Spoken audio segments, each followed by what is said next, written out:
So of all the important events of my lifetime so far, I dare say that the launch of Diablo 4 is actually going to be one of the most significant.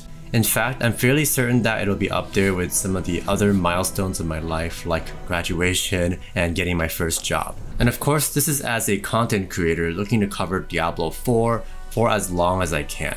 And so in today's video, I'm going to be sharing some of the things I'm doing to prepare for this monumental launch to not only have a smooth and efficient start, but much more importantly, to have the most fun and immersion that you can.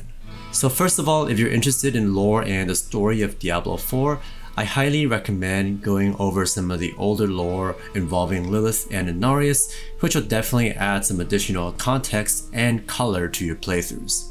In fact, even though Lilith and Inarius have yet to make any official in-game appearances before Diablo 4 at least, they're not only fairly morally gray characters from what we've seen so far, which in my opinion makes them much more interesting and relatable. There's also a full trilogy of Diablo novels dedicated to the previous conflict called the Sin Wars, written by the author Richard A. Knack, who I am a big fan of. So if you have the time for it, definitely consider giving this trilogy a read, or if not, you can also check out summaries on, say, Diablo Wiki, or even from YouTube channels like one that I really like called Dark Lore Dash, who in my opinion produces very high quality Diablo lore and speculation videos, not only on the Sin War, but on tons of other bits of Diablo lore as well. His immersive videos are done with convincing voiceovers and even ambience that'll surely pull one into the dark world of Diablo.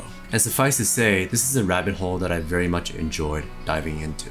And if this still doesn't satisfy your appetite for Diablo lore, you can also consider checking out some of the more condensed lore books, sort of like history books, covering a lot of the major events and characters and settings of Diablo. These include the official Book of Cain, Book of Tyrael, Book of Adria, and Book of Lore that is yet to come out, but I am sure will be even more interesting than the previous installments. And once you have caught up with Diablo lore up to the point of Diablo 4, you can also even consider checking out my recent video about how the story will play out potentially according to my speculation, but also based on real Diablo lore and evidence and announcements in the subsequent Acts 2 to 6 of Diablo 4. Now, if you haven't actually tried them before, I would also recommend checking out some of the older Diablo games like Diablo 2 and Diablo 3, especially Diablo 2 in my opinion.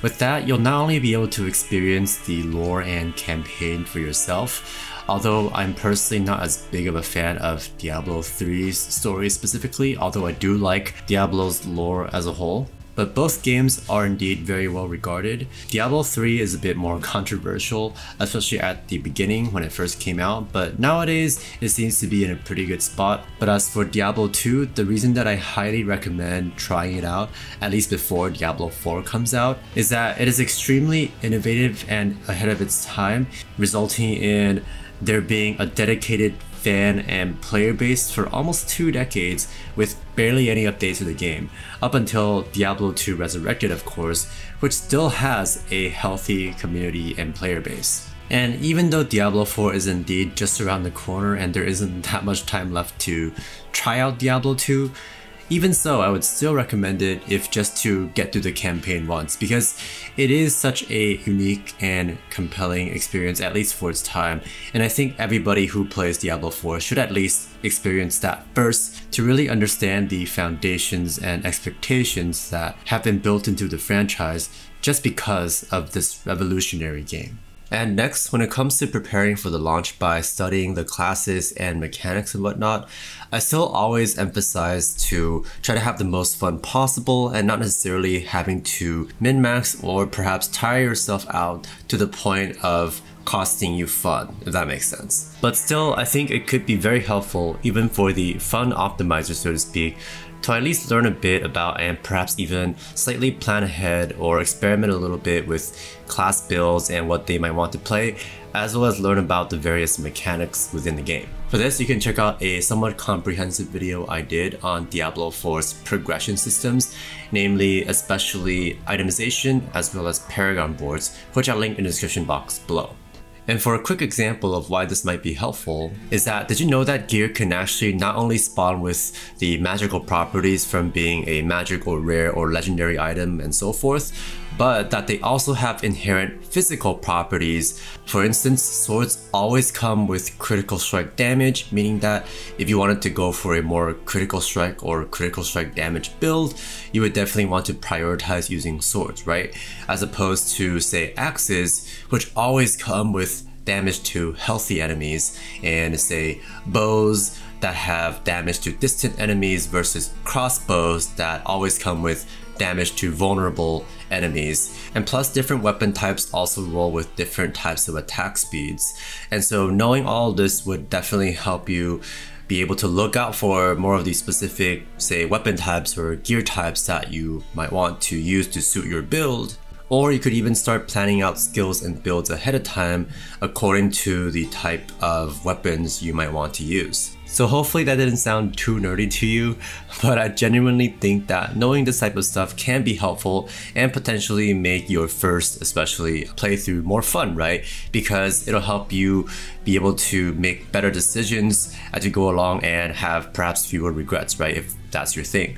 Again, play how you want, but if you also want to check out a more in-depth, specifically itemization guide in addition to the video I just mentioned about progression systems, I'll also link a step-by-step guide on how to pick item upgrades, which I'm still actually working on, but once it's done, it'll also be in the description box below for your convenience. And just coming back to some of the other things that you can perhaps study up on and prepare for in terms of gameplay knowledge, there are things like, of course, checking out which classes and builds you want to play. There are already skill calculators that you can experiment with. I'll link a really helpful one below called d4planner.io, which not only comes with skill trees, but also legendary aspects and even unique powers on each item slot. And with that, you can also look at things like which dungeons you want to prioritize while leveling up perhaps, which will have the most useful legendary powers for you to collect into your codex of power, which you'll then be able to use to imbue your items with, right? To get those legendary powers. You can even start finding certain Paragon board calculators as well on both d4planner.io, and there are some builds and spreadsheets on Maxroll that I think are really helpful too, which, by the way, is the progression system that you will enter after level 50. Upon filling out your skill tree, you'll be able to progress through Paragon boards, which provides various passives and that you can socket glyphs into, sort of like Path of Exile's passive skill tree. Next, you might also want to preview and check out some of the summaries or guides on the zones and maps of Diablo 4. For example, the Act 1 Fractured Peaks zone has already been specifically mapped out with the various side quests, especially the strongholds and altars of Lilith are very important. Of course, if you prefer exploring things on your own pace, that's definitely fine. It's up to you how you want to play, right? But personally, I really like to know about where the altars of Lilith are, especially because these are kind of more like a chore in my opinion, as you'll be collecting these across Sanctuary to get passive stat bonuses and also boosting your renown level to unlock even more passive bonuses, right? And strongholds I also think are extremely important to do because they not only give you a huge boost to your renown experience, but also they provide lots of great bonuses like waypoints and unlocking dungeons in some cases with specific legendary powers that you may or may not need. You can unlock additional side quests, and certain strongholds, as we saw in the beta, might also provide specific bonuses such as an EXP boosting campfire.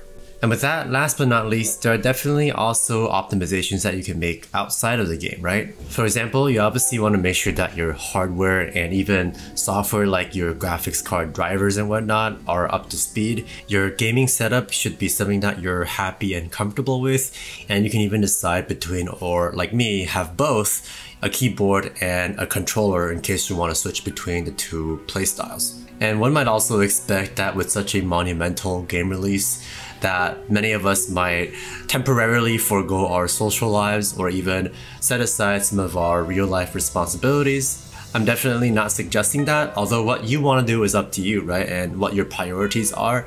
But personally, I am trying to get some of my real life obligations out of the way, or finishing them up, so to speak, before the game comes out, at least as much as I can. And what's more is that Diablo 4 is actually a pretty socially compatible game, as long as your friends are also interested in playing the game, right? Personally, I will have quite a few friends that are going to be playing with me. So at least in this respect, it looks like my social life isn't going to be going out the window completely. I'll have my gaming friends still, which will also be helpful for just clearing certain types of content perhaps more efficiently, having more leeway or dominance over PvP by having a group for that. And also, by the way, when you group up with someone, you actually get an experience bonus as well, so that's nice. And I think just having more fun in general if you play with friends. By the way, there's also an official Diablo 4 Discord channel that you can join, and I highly recommend to do so, because not only can you get things like news updates from it, things like in-game events announcements even, like when world bosses spawn, and there are even giveaways, or at least recently there have been giveaways for, say, the Diablo collector's box. So I think that might be a good way to not only get up to date with Diablo news and whatnot, but also to be able to potentially make friends and find groups or even join clans. And finally, besides doing all this prep and trying to wind down some of my real life obligations, I've just generally been trying to get into the mood, so to speak, for this Diablo 4 launch. So for example, besides creating these YouTube videos, I've been listening to more Diablo music, and I've actually put together a playlist on Spotify that I'll actually link below from what I think are some of the best songs from Diablo 2 and Diablo 3 and Diablo 3 Reaper of Souls' soundtracks. Aside from that, I've also been lightly reading The Legacy of Blood by Richard A. Knack, which is a Diablo novel, and also done things like set up my wallpapers, put some Diablo decorations, so to speak, on my desk and in my room, and also turn my RAM color into red, and so on and so forth, just to sort of set the mood and try to have the coolest and most immersive gaming experience that I can when the game does come out.